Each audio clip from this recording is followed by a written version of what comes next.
जय सत्य सनातन दोस्तों, जय श्री राम, जय श्री कृष्णा, राधे राधे। दोस्तों, मैं doctor Angad Pandey, astrologist and mythologist. Astrology and mythology में आपका स्वागत है। कैसे हैं आप सब? आशा करता हूं कि स्वस्थ होंगे, मस्त होंगे। दोस्तों, आज हम चर्चा करने वाले हैं वास्तुशास्त्र के बारे में। आज की महंगाई में हम आप मकान बनवाते हैं, काफ़ी पैसा खर्च कर देते हैं, और पैसा खर्च करने के बाद भी हमारे घर में अशांति रहती है, आर्थिक लाभ नहीं होता, बरकत नहीं होती, घर में कलह बनी रहती है और एक दूसरे का सम्मान करना भूल जाते हैं। तो ये सारी चीज़ें जो है वास्तु की वजह से होता है। और हम मकान बनवाते हैं, पैसा भी खर्च करते हैं, उस मकान को ना बेच सकते ना कुछ कर सकते, इसलिए हमें वास्तु के हिसाब से पहले ही मकान बनवा लेना चाहिए। और मैं अगले वीडियो में ये भी बताऊंगा कि अगर हमारा मकान बन गया है तो वास्तु की शांति कैसे करें, तो वो भी बताऊंगा। लेकिन आज मैं मकान निर्माण करने वालों के लिए ये वीडियो बना रहा हूँ। आज का एपिसोड मकान निर्माण करने वालों को वास्तु के हिसाब से कैसे मकान बनाएं। जैसा कि आप लोगों को पता है, आजकल आबादी के बढ़ते या पश्चिम के अनुसार के चलते लोगों ने फ्लैट में रहना शुरू कर दिया है, फ्लैट ज़्यादा पसंद करते हैं। दूसरी ओर कोई भी वास्तुशास्त्र का पालन नहीं करता है। घर में यदि आपको अच्छी सुकून की नींद, अच्छा सेहतमंद भोजन और भरपूर प्यार, अपनत्व नहीं मिल रहा है तो घर में वास्तु दोष है। दोस्तों, घर है तो परिवार और संसार है। आप जो मैं बता रहा हूं उन नियम को माने, और माने या ना माने लेकिन जाने जरूर। तो दोस्तों, लास्ट तक बने रहें, यानी वीडियो पूरा देखें, कम से कम जान तो लें। तो दोस्तों, सबसे पहले मैं बता दूं कौन सी दिशा में घर होना चाहिए। सुकून के घर के लिए सबसे पहले दिशा का चयन करना चाहिए। हमारे अनुसार सबसे उत्तम दिशा पूर्व, ईशान और उत्तर है। वायव्य और पश्चिम, दोस्तों पश्चिम दिशा और वायव्य जो है सम है। आग्नेय, दक्षिण और नैऋत्य दिशा सबसे खराब मानी जाती है। अब दोस्तों, मैं आप लोगों को बता दूं कि घर कैसा हो। घर कैसा हो, घर वास्तु के अनुसार होना चाहिए, जिसमें आगे और पीछे आंगन हो, खुद की भूमि और खुद की ही छत हो, चंद्र और गुरु से युक्त वृक्ष पौधे हों, घर के अंदर भी वस्तुएं अनुसार सही ढंग से वस्तुएं एकत्रित की गई हों, कोई भी वस्तु अनावश्यक न हो, और डेहरी सुंदर और सजावटी हो। घर की डेहरी, दरवाजा और खिड़कियां दो पुल वाली हों, मतलब दो फटकी हों, उचित हवा और प्रकाश का सुगम रास्ते हों, घर में हवा और उजाला पर्याप्त आना चाहिए। इससे जो है पॉजिटिव ऊर्जा घर में रहती है। अब दोस्तों, बता दूं मैं आप लोगों को भूमि का ढाल कैसा हो। जो आपका घर की जमीन हो उसका ढाल किधर होना चाहिए। उत्तर से दक्षिण की ओर ऊर्जा का खिंचाव होता है। शाम ढलते ही पक्षी उत्तर से दक्षिण की ओर जाते हुए दिखाई देते हैं। अतः पूर्व, उत्तर एवं ईशान की और जमीन का ढाल होना चाहिए ईशान की तरफ। मकान के लिए भूमि का चयन करना सबसे ज्यादा महत्व रखता है। शुरुआत तो वहीं से होती है। भूमि कैसी है और कहाँ है यह देखना जरूरी है। भूमि भी वास्तु अनुसार है तो आपके मकान का वास्तु और भी अच्छे फल देने वाले हो जाएंगे। दोस्तों, अब कहाँ हो आपका घर ये जान लें। है तो मुश्किल चीज, लेकिन फिर भी जितना हो सके हमको करना चाहिए। आपका मकान मंदिर के पास है तो अति उत्तम है, मंदिर से दूर है तो मध्यम, और जहां से मंदिर नहीं दिखता, मंदिर नहीं दिखाई देता, वह निम्नतम है। मकान उस शहर में हो जहां एक नदी, 5 तालाब, 21 बावड़ी और 2 पहाड़ हों।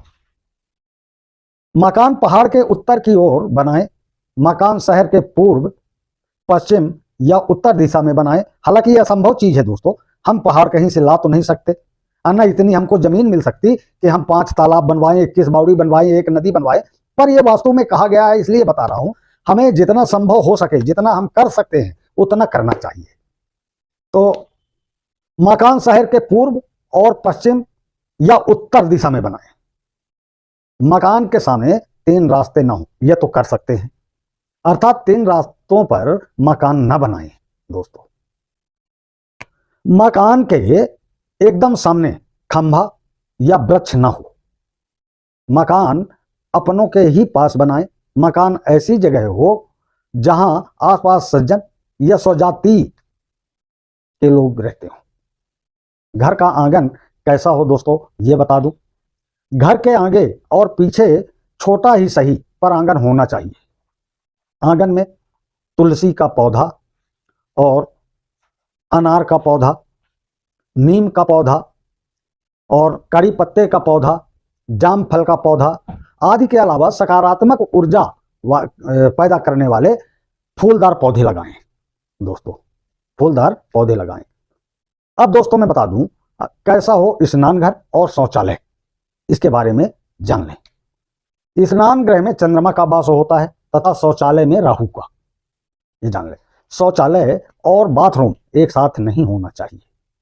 शौचालय मकान के नृत्य से पश्चिम दक्षिण कोण में अथवा नेतृत्व कोण में व पश्चिम दिशा में के मध्य होना चाहिए दोस्तों, ये उत्तम है।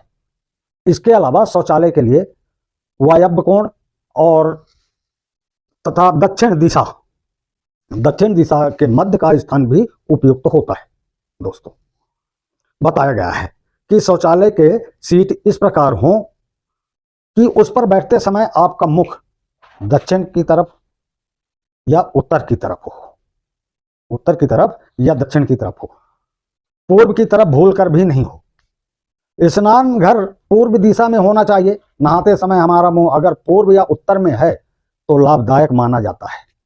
पूर्व में उजालदान यानी रोशनदान होना चाहिए। बाथरूम में वॉश बेसिन को उत्तर या पूर्वी दीवार में लगाना चाहिए, दक्षिण को नहीं।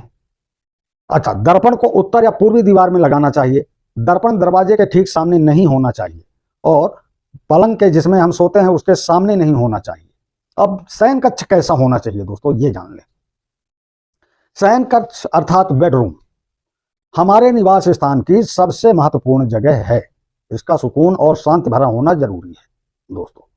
कई बार शयन कक्ष में सभी तरह की सुविधाएं होने के कारण भी सुकून से नींद नहीं आ पाती सुकून की नींद दोस्तों। तो और कई तरह के सपने आते हैं, चैन की नींद नहीं आती है। मुख्य शयन कक्ष जिसे मास्टर बेडरूम भी कहा जाता है दोस्तों, घर के दक्षिण और पश्चिम नेतृत्व कोण या उत्तर पश्चिम वायव्य की ओर होना चाहिए। अगर घर में एक मकान की ऊपरी मंजिल है तो मास्टर बेडरूम ऊपरी मंजिल के दक्षिण पश्चिम कोने में होना चाहिए। शयन कक्ष में सोते समय हमेशा सिर दीवार से सटाकर सोना चाहिए। पैर उत्तर या पश्चिम दिशा में की ओर करके सोना चाहिए दोस्तों। अब अध्ययन कक्ष कैसा होना चाहिए दोस्तों।